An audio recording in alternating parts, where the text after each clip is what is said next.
noches. Pues la economía mexicana va de mal en peor, incluso ya lo está reconociendo la Secretaría de Hacienda. En campaña, el presidente prometió un crecimiento anual promedio del 4%, pero en cuanto ganó la elección, comenzaron a cometer una serie de errores que minaron la confianza de los inversionistas. En 2019, el primer año del gobierno de López Obrador, el crecimiento económico en México fue de menos 0.3%. Y ahora con el COVID-19 las cosas se pusieron peor. Según Hacienda, tendremos un decrecimiento de por lo menos un 8% en este año. Y para debatir este tema y el paquete económico que mandó el gobierno para el 2021, saludo vía remota, sana distancia, a Héctor Aguilar Camín. Héctor, muy buenas noches. Leo, ¿cómo estás? Muchas gracias. Jorge Castañeda, desde Nueva York, muy buenas noches. Hola, Leo, ¿cómo te va? Héctor, Macario. Y en esta ocasión tenemos efectivamente como invitario a Macario Schettino. Macario, muy buenas noches. Muy buenas noches a todos. Pues déjame conversar contigo, Macario, tú que has estado siguiendo muy de cerca las variables económicas. Pues sí, todo parece indicar que va a ser un sexenio perdido. Los mismos pronósticos que hace la Secretaría de Hacienda, si uno hace los números y saca el PIB per cápita, es decir, el PIB dividido entre la población, pues tendríamos un decrecimiento de alrededor del 3% en este sexenio, con los números de Hacienda, hay que decirlo. Sí, efectivamente, creo que la economía mexicana no está en muy buenas condiciones. Como tú bien lo explicabas, el problema empieza antes de la pandemia. El gobierno actual tomó decisiones equivocadas que fueron frenando la economía. Cuando este gobierno llegó al poder, estábamos creciendo 2,5% anual. Para febrero, antes de que llegara la pandemia, ya estábamos en menos 1% anual. Y ahora, bueno, pues con esta recesión general global, depresión, podría yo decir incluso, la circunstancia es peor. Justo hacía yo algunas cuentas para los próximos años y mi estimación es que vamos a terminar el sexenio más o menos 10% abajo de lo que hubiéramos terminado si no se hacía nada mal. Es decir, nos está costando este gobierno una cantidad muy considerable en términos de decisiones equivocadas. 10% menos en 10%. El sexenio. Esos son tus cálculos. Hay que decir que los cálculos de Hacienda, hay que decir, están dentro del rango, o sea, no son, me parece que no son tremendamente alegres, pero sí son optimistas, Héctor. Perdón, Macario, tú querías decir algo. Los cálculos de ellos se quedan abajo 1 o 2%, mis cálculos son un poquito más bajos, no es tanta diferencia tampoco, ¿eh? Perfecto, Héctor. Bueno, lo que pasa es que yo diría que además de la depresión, como creo que me llama bien Macario, a mí me inquieta mucho la falta de una estrategia del gobierno para hacerle frente a esta tremenda situación económica que ha empobrecido a tanta gente y que ha destruido tantas cadenas de producción y que representa una caída tan importante de crecimiento.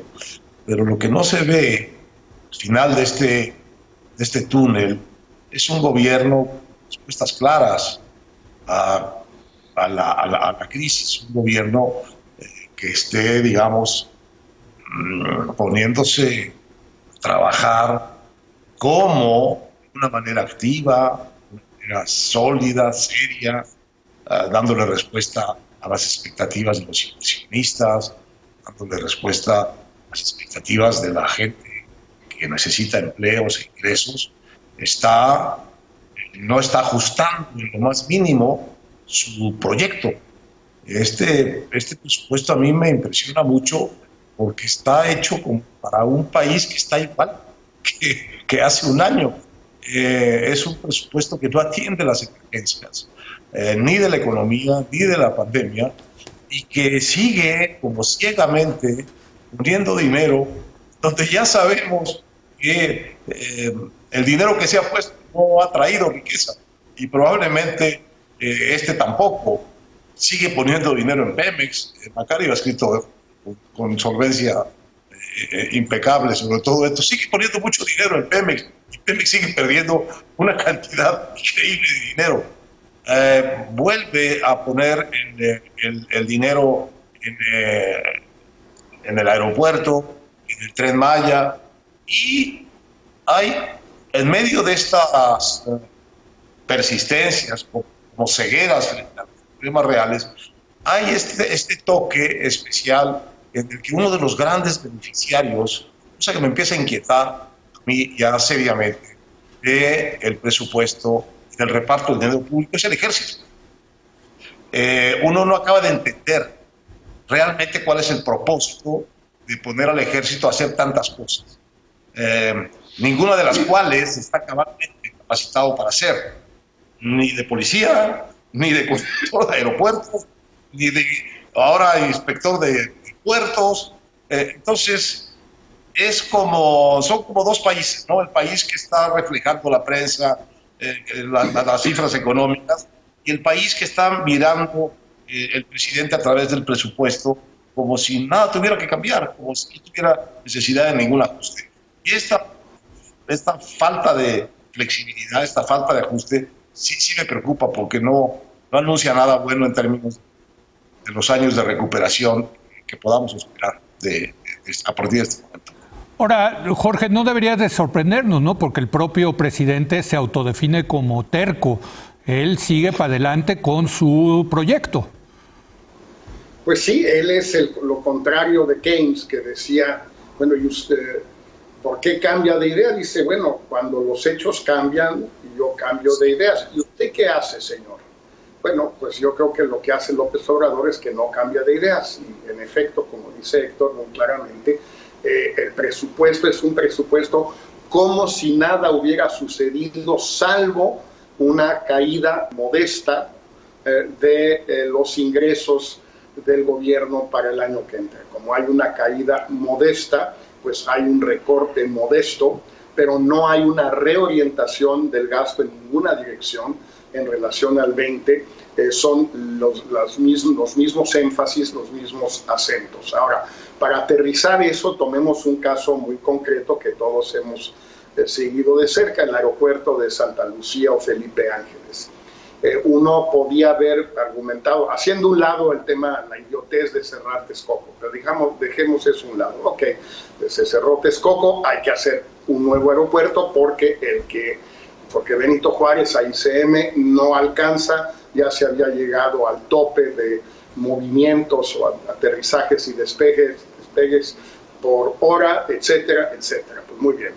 Y viene la crisis de la pandemia y se desploma el turismo nacional e internacional, se desploma el tráfico aéreo, se desploma el número de operaciones por hora, por día, etcétera.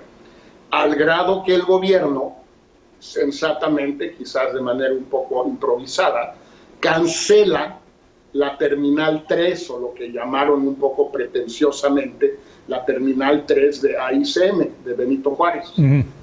Entonces, a ver, ¿cuál es la lógica de cancelar o posponer indefinidamente la Terminal 3 de AICM, pero seguir acelerando la construcción de Santa Lucía para aviones, esos que vuelan, o sea, los que andan en el cielo, vuelan, bajan, suben, esos, que no va a haber? No va a haber, porque nos vamos a tardar más o menos, con cálculos optimistas, 5 años, para recuperar los niveles de finales de 2019. Y quién sabe. Entonces, ¿cuál es la lógica de meterle dinero ahorita? ¿Por qué no congelar Santa Lucía 1 o 2 años? Faltan 5, 1 o 2 años, como se hizo con la Terminal 3. Pues no, ¿por qué? Pues ¿por qué no? Porque yo soy terco. Como soy terco y los 30 millones de mexicanos me eligieron por ser terco, pues voy a seguir siendo terco y entonces voy a hacer Santa Lucía. Y si no les parece, pues háganle como quieran. Ahora, el otro día, Macario, nos decía Raúl Feliz que al final del día, si uno hace el cálculo de lo que va a gastar el gobierno en los proyectos de infraestructura prioritarios para este gobierno, el aeropuerto de Santa Lucía, el Tren Maya, la refinería de Dos Bocas, en fin, pues más o menos es un punto del PIB. que tampoco es una cifra espectacular. Lo que sí está mal estructuralmente es cómo ha venido cayendo la inversión pública como proporción del PIB, que ya está en menos de 3 puntos del PIB. Ahí me parece que está uno de los temas torales, porque ni la inversión privada crece, pero tampoco la inversión pública. Bueno, sí, totalmente cierto. Ahora, el problema más importante de este gobierno no es efectivamente el dinero que va a estos proyectos, que no tienen sentido, lo acaba de explicar Jorge para el caso del aeropuerto. Mismo argumento se podría utilizar para el Tren Maya, que es para turistas que no van a llegar. Para el caso de la refinería, uno podría argumentar lo que están diciendo todas las petroleras del mundo, que no van a estar haciendo refinación en los próximos años como lo hacían antes, es decir, está muy claro que son inversiones que no van a dar ningún rendimiento, pero dices, es 1% del PIB, no está tan grave. Pues sí, pero la cantidad de dinero que le estamos entregando a Pemex para que supuestamente pueda producir más, es lo que realmente está hundiendo los presupuestos. México recauda muy poco desde hace muchos años, este no es un problema del gobierno actual, pero este gobierno pudo haberlo resuelto. Este gobierno llegó con una legitimidad extraordinaria y pudo haber hecho de entrada una reforma fiscal en la dirección que anunciaba el mismo presidente, cobrarle a los más ricos para beneficiar a primero los pobres. No lo hizo, y este es uno de los errores más serios que pudo haber cometido. En lugar de corregir un problema que veníamos arrastrando desde hace 50 años, lo que hizo fue agravarlo con estas decisiones y sin corregir a través de una reforma fiscal. Entonces, dice uno, pues es poquito 1%, pues sí, pero cuando lo comparas con que la inversión pública no supera 2,5, uno es un montón, mano. Entonces, es la mitad, no casi. tienes márgenes en los cuales moverte, y creo que eso es lo que debió haber corregido este gobierno y no lo hizo. Ahora, Héctor, del otro lado, lo más importante, lo que mueve el Producto Interno Bruto es la inversión privada, y acá lo que estamos viendo es que no se acaba de componer esa relación entre el presidente, el gobierno y los empresarios. Yo cada vez que hablo con empresarios tengo la impresión de que ellos ya están en la tesitura de que dan por perdido este sexenio y pues a ver que ahora sí que cruzan los dedos para esperar que esto se mejore el próximo sexenio. Yo creo que aquí hay que, cuando hablamos de empresarios, solemos pensar en los empresarios grandes. Y efectivamente los empresarios grandes pues están en condiciones de resistir esta oleada, de perder dinero o no ganar mucho dinero, no expandirse demasiado, no están invirtiendo, están viendo canceladas todas las inversiones importantes de los empresarios grandes. Pero quizá el verdadero problema es que no haya una oportunidad de inversión y unas condiciones adecuadas de inversión para los empresarios pequeños, medianos y micros. Porque ahí es donde está realmente el gran contingente de empleo que da la empresa privada. No en las grandes corporaciones que tienen 40,000 trabajadores, sino en las pequeñas empresas que tienen 40, 50, 70, a veces 10, pero son millones. Son millones de empresas. Y entonces, ese es el que verdaderamente arma el contingente grandote. A esa empresa es a la que yo creo que este gobierno no atendió ni entendió en el momento de la crisis. Porque cuando decía no vamos ahora a hacer Fobaproa para que no quiebren las empresas, él estaba pensando en los empresarios grandotes, pero no estaba entendiendo que el problema eran esas otras empresas chicas, como lo entendieron otros países, ¿no? En donde pusieron dinero para dejar a los trabajadores con un ingreso adecuado, a las compañías con la capacidad de sobrevivir a la crisis de la pandemia y después recuperar lo más rápido posible un crecimiento pasada la crisis. Esto es lo que no hicimos aquí y ese es uno de los aspectos, estarán de acuerdo conmigo, que hace mirar con poca esperanza hacia el futuro de la recuperación económica de México. Por eso estamos hablando de que vamos a llegar al año, decía The Economist, a la economía que teníamos en el año 2019, vamos a llegar a mediados de 2025, cuando ya lleve 6 meses fuera del gobierno López Obrador. Es decir, es lo mismo que dice Macario, en el porcentaje. Es una pérdida de valor, una pérdida de riqueza, una pérdida de todo, de empleo, de productividad histórica, terrible y de larga duración. Todo indica que va a ser de larga duración. Jorge, este tema de la inversión privada y los empresarios, me gustaría tu opinión al respecto. Bueno, yo creo que es la misma que Macario y que Héctor y la tuya, Leo. No hay mucho que discutir al respecto. Es decir, el gobierno lo que ha hecho es ahuyentar la inversión privada. Por cierto, la inversión extranjera también. Macario sigue más de cerca las cifras, pero si uno se va a las de balanza de pagos y las de Banco de México, pues la verdad, no a las de Economía, Secretaría de Economía, la inversión privada extranjera en México ha caído un poco en el 20 y en el 19 y bastante en el 20 y seguramente va a seguir cayendo. De la inversión privada ya ni hablemos, porque en efecto pues hay un problema de incentivos, un problema de seguridad jurídica, un problema de continuidad de políticas, que en una de esas muchos invertirían bajo condiciones que cambiaran. Es decir, si el presidente dijera, bueno, de ahora en adelante la tasa de retorno promedio en un sistema planificado, digamos a la soviética o algo así, la tasa de retorno idónea, aceptable, tolerable es X, y X es menor a Y en un determinado porcentaje. Pues habría algunos inversionistas privados que dirían que sí, otros que dirían que no, pero los que dijeran que sí, le entrarían porque dirían, aunque sea una tasa de retorno menor, con esta me las averiguo, nada más que no me cambien las demás reglas. Esta es, pues muy bien, pero tampoco está dando garantías de ese tipo, no es cierto. Entonces me parece que un tema adicional es ese, no hay las garantías del cambio, no hay garantías de continuidad, está bien, pero tampoco hay garantías del cambio, porque el cambio es una cosa un día y el cambio es otra cosa otro día. Luego, es evidente que está creando un sistema, un gobierno de favoritismo, no solo hacia los empresarios cuates, de capitalismo de cuates, sino con una cierta tendencia hacia los concesionarios. Si tú ves a los que llevó en el avión de Redilas, no el presidencial, el de Redilas de Echeverría, a Washington, a la Casa Blanca, pues estás viendo en primer lugar a casi ningún empresario del NAFTA o del TEMEC. No había exportadores ahí, salvo quizás la REA, y es discutible, ¿no?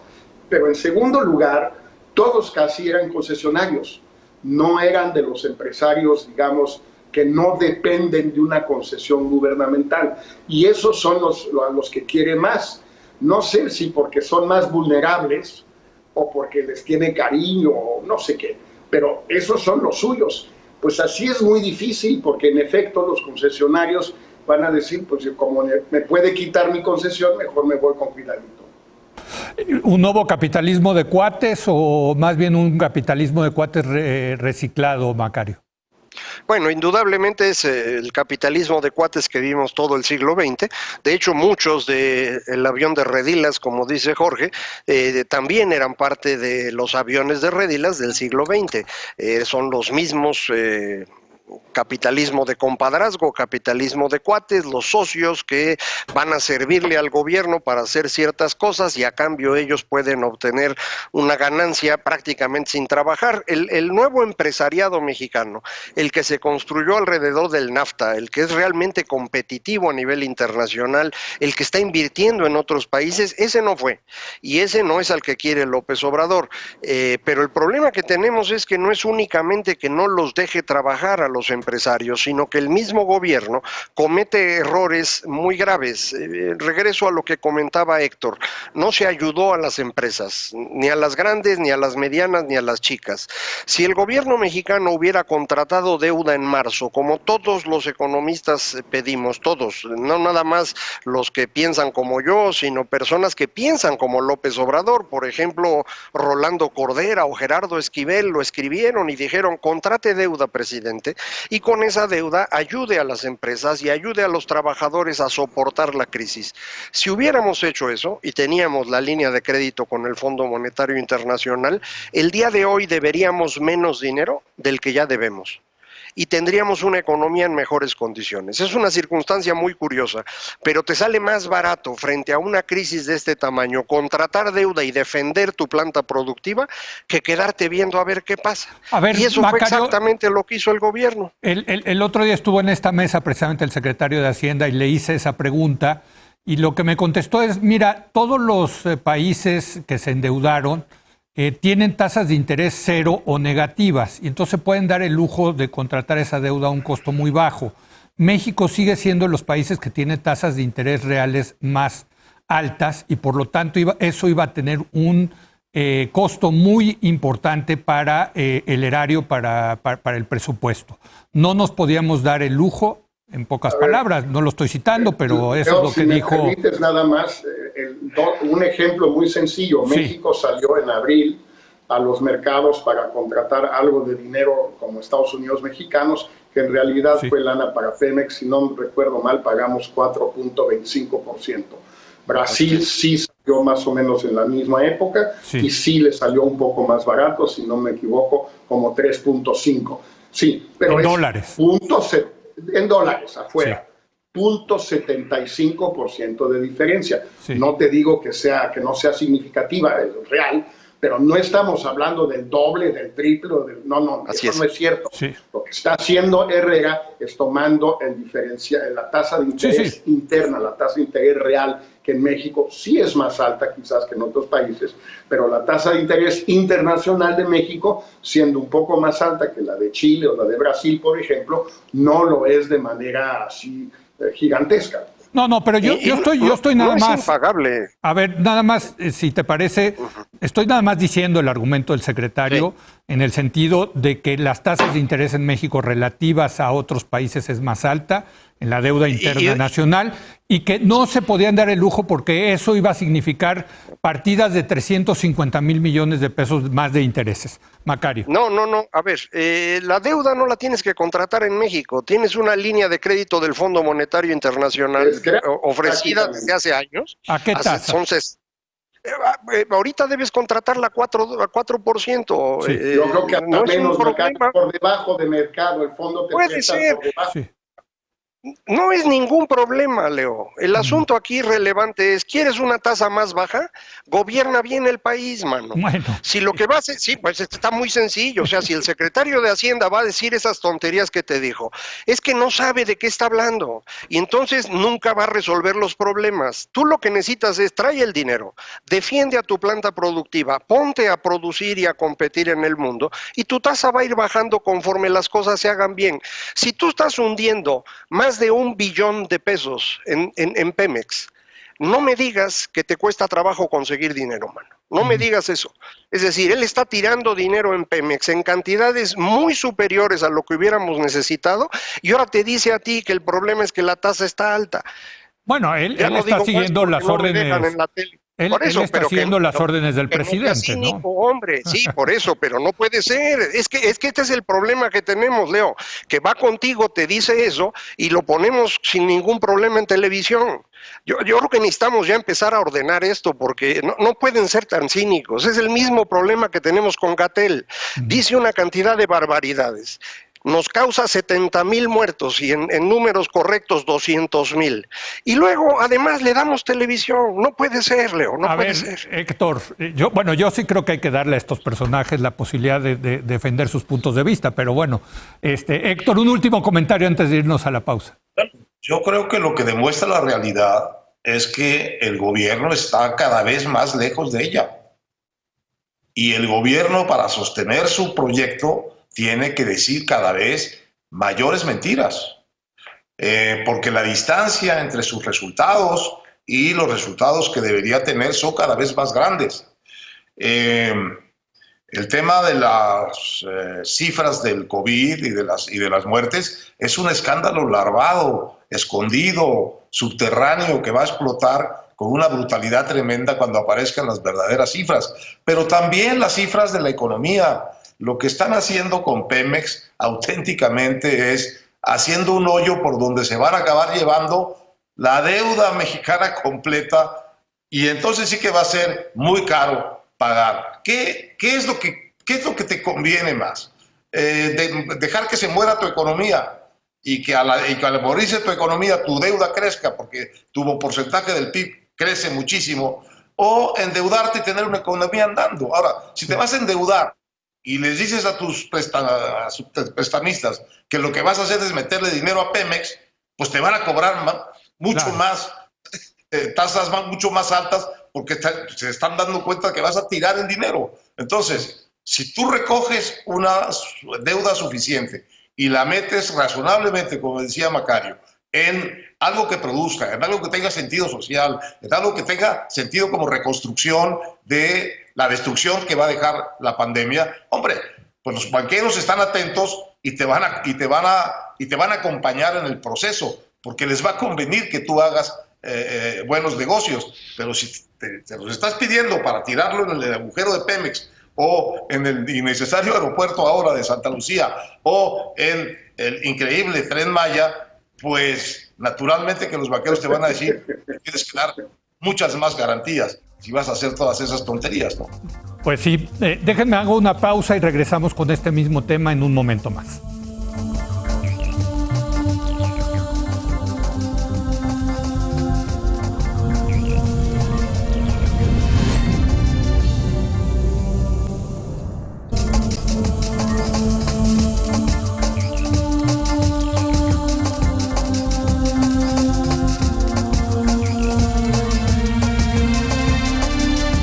Seguimos analizando la delicada situación económica del país y el paquete económico que envió el gobierno para el 2021. Jorge, el otro día aquí también con el secretario de Hacienda le pregunté si estaba preocupado por que la deuda soberana de México perdiera el grado de inversión. Pemex ya lo perdió.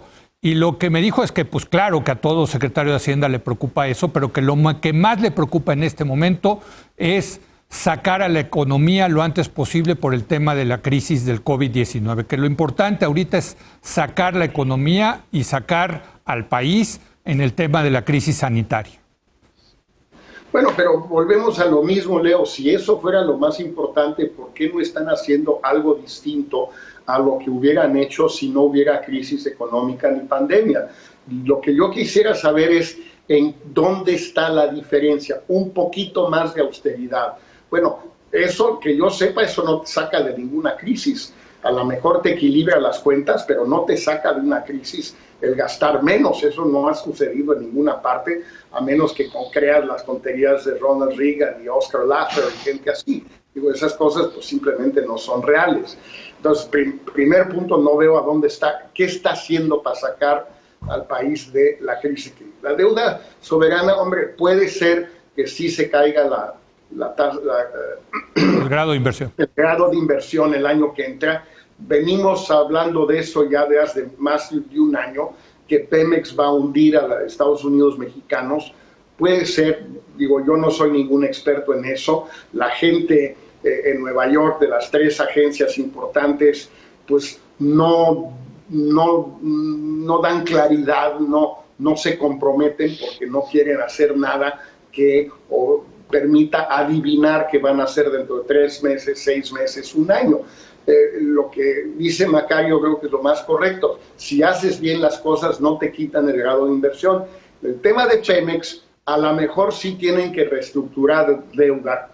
Hay mucha gente que piensa eso, banqueros que conocen el tema, dicen que van a tener que reestructurar un poco la deuda de Pemex. Puede ser que sí. Puede ser que abierta y francamente contraten deuda afuera para canalizárselo a Pemex, porque Estados Unidos mexicanos sí consigue dinero mucho más barato que Pemex. Esa es una realidad. Se hizo al revés en el pasado. Me acuerdo muy bien de la época de López Portillo, cuando salía Pemex a conseguir dinero muy barato y se lo pasaba al gobierno porque al gobierno le salía más caro. Tampoco fue una gran idea, pero bueno. Lo que a mí me empieza a preocupar, nada más para terminar esta línea de pensamiento, es que cuando tengamos las cifras de los demás países de América Latina, que digamos son comparables en cuanto a la red de protección social que tenemos.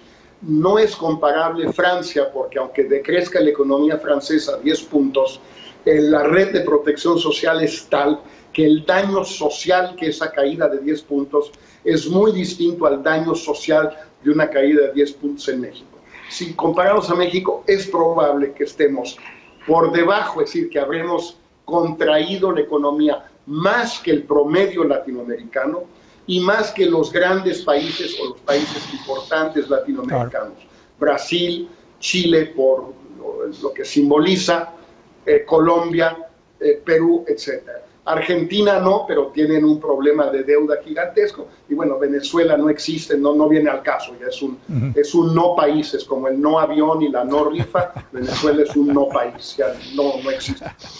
Oye, yo tengo la impresión, y ya lo hemos platicado en esta mesa, Macario, que la gran apuesta del gobierno es que nos saque Estados Unidos y nos saque lo más rápido posible con el nuevo tratado. Veo que te estás riendo, no sé por qué. Porque sí, porque tienes toda la razón, sí, es lo que ha dicho el gobierno mismo, lo ha dicho el presidente, le ha apostado al TEMEC, él supone que con eso podríamos salir adelante, pero esto no tiene mucho sentido. Hay que recordar que el TEMEC sustituye a otro acuerdo comercial, no es un acuerdo nuevo, sustituye a uno que ya estaba funcionando y que en mi opinión para México era mejor. Este otro, bueno, pues no te ofrece grandes cosas, te quita algunas, entonces no debe aportar tanto, y sobre todo el gran jalón que da un tratado de libre comercio es por la inversión que llega a tu país, y esa inversión llega si tú tienes, además del acuerdo comercial, reglas que se cumplan, y como decía Jorge hace un momento, pues ya no sabemos, porque ni hay continuidad ni hay cambios, sino que las reglas pueden modificarse en cualquier momento, y eso es lo que pone en riesgo una inversión. Por eso el problema de perder el grado de inversión. Déjame usar el dato que el mismo Jorge dio hace un momento. Brasil fue a conseguir deuda y la consiguió más barata que México, pero Brasil no tiene grado de inversión. Brasil perdió el grado de inversión hace tiempo. Y ellos pueden conseguir deuda más barato que nosotros. ¿Qué quiere decir eso? Que en los hechos, para los mercados, México ya no tiene el grado. La única diferencia significativa va a ser que en el momento que te lo quiten, una gran cantidad de fondos que tienen recursos en México en valores de gobierno o en acciones de empresas van a tener que irse. Y entonces eso te va a dar un golpe sobre tipo de cambio y evidentemente sobre tasas de interés. Entonces ya estamos en una situación muy complicada en la cual no conviene jugar. Y en esta situación, durante el último año y medio, le hemos metido a Pemex cantidades de verdad brutales de dinero. Yo no sé si los amigos del auditorio lo saben, pero en los primeros 6 meses de este año, Pemex no le dio un centavo al país. Nos costó.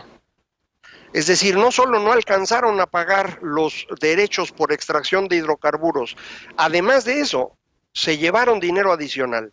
Durante los primeros 6 meses de 2020, Pemex le costó a México, no nos dio nada. Y el tiempo que siga existiendo esa empresa, así va a ser. Esta parte es la que yo creo que no estamos entendiendo. No es que Pemex tenga un problemita, es que Pemex está quemando dinero. Es un problema verdaderamente serio. Bueno, eso parece, Héctor, que no lo está entendiendo el gobierno claramente, ¿no? Sino que tiene... No lo quiere entender, la cifra es bastante clara, ¿eh? Sí. Son 600,000 millones de pesos que se fueron 6 meses. Sí. Más de 3 puntos del PIB. Si no quieren oír, si no quieren entender esa cifra, pues realmente es no querer entender otra vez este tema de las realidades. Hay un asunto aquí que es quizá el más importante de todos, que son las consecuencias sociales de esta depresión económica. Vamos a llamarla como debe ser. Son enormes, son gigantescas y han hecho, digamos, crecer, o las perspectivas son de que crezca la cantidad de gente en pobreza o en pobreza extrema como en 20 o 25 millones de gentes, de personas que eran pobres y ahora van a ser pobres extremos, o no eran pobres y ahora van a ser pobres.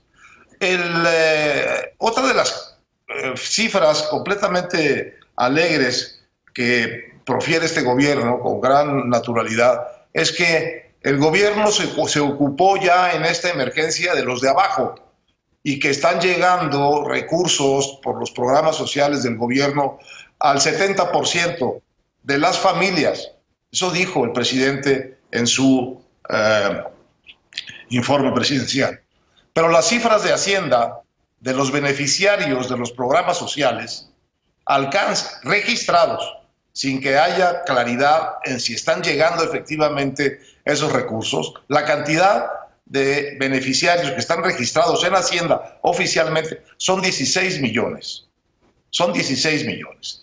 O sea, el dinero que el gobierno está poniendo en manos de la gente que más lo necesita está muy lejos de ser el 70% de los pobres que dice el gobierno que están ya protegidos. La verdad es, ahora sí que, como se publicó en Nexos, es una llovizna en el desierto, esos 16 millones de beneficiarios, frente al gigantesco al tsunami de pobreza, de privación, de castigo social que va a traer esta depresión económica.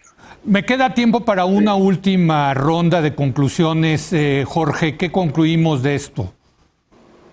Mira, bueno, lo que decía Macario del TEMEC es muy importante, o sea, no puede ser una palanca de desarrollo adicional, si acaso nos jalará lo mismo que nos jalaba el NAFTA antes y que ya el NAFTA estaba encontrando rendimientos decrecientes. Lo que a mí me parece más grave de todo esto, Leo, es algo vinculado a lo que comentaba Héctor. Es decir, es obvio, hoy sí con la pandemia y la crisis económica, que la red de protección social que tenemos en México, no quiero llamarle estado de bienestar porque no lo es. Es un chiste de estado de bienestar, es un estado de bienestar de pacotilla, pero bueno, lo que tenemos no sirve. ¿Que es mejor que no tener nada? Pues sí, pues en todas partes, pues sí, pero esa no es la discusión. Ahora, podría no importar eso, podríamos echarle la culpa al pasado, a todo el pasado, por cierto, a los últimos 4 o 5 sexenios, pero también a los anteriores, de Cárdenas para acá, porque ese estado asistencial no se empezó o de bienestar o de red de protección social no se empezó a construir con Salinas, se empezó a construir con Cárdenas y sobre todo con Ávila Camacho, por ejemplo, con el IMSS. Bueno, lo que podría haber hecho López Obrador es decir, mire, no quiero echarle la culpa a nadie, no quiero discutir porque esto que tenemos no funciona. Vamos a construir de aquí a 10 años, mi sexenio y el que siga, un estado de bienestar mexicano. Lo vamos a pagar con una reforma fiscal, como dice Macario, lo vamos a construir en todos los ámbitos donde no existe. ¿De qué calidad va a ser? Pues de la que podamos y queramos pagar, pero algo que realmente sirva. Tuvo esa oportunidad, tuvo documentos, programas, esquemas, planes que se le presentaron, que pagó el gobierno, pagado con dinero de nosotros, de los contribuyentes, y los echó a la basura. Permítanme que diga una última cosa, Leo, que es importante, no tiene algo que ver y algo que no. Perdimos, quedó un norteamericano como director del BID ahora. Sí. Antier el sábado. Bueno, sí. La razón principal por la que quedó un norteamericano violando el pacto fundacional es que cuando el Tesoro americano se le acercó a Santiago Levy en marzo de este año y le dijo, si México presenta la candidatura tuya o la de Alejandro Werner, el representante de México ante el Fondo Monetario Internacional, Estados Unidos va a apoyar la candidatura de México. Y conseguimos los votos. Y Levy habló a Palacio y les dijo a Palacio, ¿qué hacemos? Y Palacio les contestó, no. Solo hay 2 mexicanos a los que podemos apoyar, que por cierto son mexicanas, Alicia Bárcenas y Graciela Márquez. Obviamente los americanos dijeron, ni locos, no te digo que con o sin razón, tengo una magnífica relación con Alicia, la estimo mucho desde hace muchos años, a Graciela Márquez no tengo el gusto de conocerla, repito lo que dijeron los norteamericanos y esto lo he verificado con muchas fuentes. Bueno, no sé si esto de Levy tenga algo que ver con lo que hablaba yo del estado asistencial y de los planes que se hicieron. Macario. Déjame complementar un poco lo que acaba de decir Jorge. México tuvo durante muchísimos años, desde Cárdenas, como bien dice él, un estado asistencial que lo que hacía era perpetuar la pobreza. Y esta fue la razón por la cual en la crisis de 95 el golpe se convirtió en un incremento brutal en el número de pobres en México. A partir de 97, México toma otra dirección en materia de política social, precisamente encabezado por Santiago Levy, a lo cual se suma posteriormente el Seguro Popular construido por el señor Julio Frenk, y lo que teníamos antes de que llegara este gobierno era un, entre comillas, estado de bienestar malito, pero menos malo que el estado asistencial previo. Lo que hizo este gobierno fue destruir lo que habían hecho Levy y Frenk para regresar a ese estado asistencial que perpetúa la pobreza. Y eso es lo que hoy están utilizando. Y es gravísimo que frente a una crisis del tamaño de la pandemia, lo único que nos ofrezcan es seguir haciendo exactamente lo mismo que hacían antes de que la pandemia llegara. Es como si no se dieran cuenta del tamaño del problema que tienen enfrente y en consecuencia uno no puede esperar que las cosas sean mucho mejores. Entonces, creo que está más o menos claro, no tenemos con qué enfrentar este tipo de problemas, pero lo peor es el gobierno ni siquiera entiende cuáles son las cosas que tiene que hacer. Una última conclusión, Héctor, sobre este tema.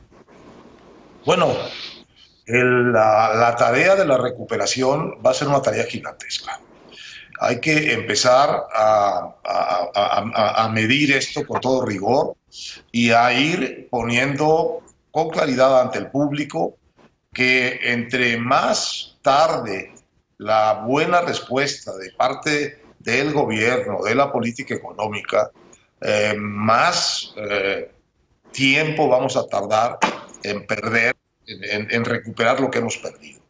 Y que podríamos estar hablando de una pérdida enorme, gigantesca, histórica, algo cercano gravemente a una década perdida, que es realmente una tragedia para un país como México, que estaba bien o mal asomando la cabeza en muchas cosas y que está simplemente siendo regresado literalmente a las cifras del pasado, pero con una población mucho mayor, sí, y con un contingente de privación, de dolor, de castigo social que yo creo que no hemos visto en nuestra generación. Pues bueno, hacemos una breve pausa y vamos a regresar a hablar de la independencia en estos tiempos de polarización.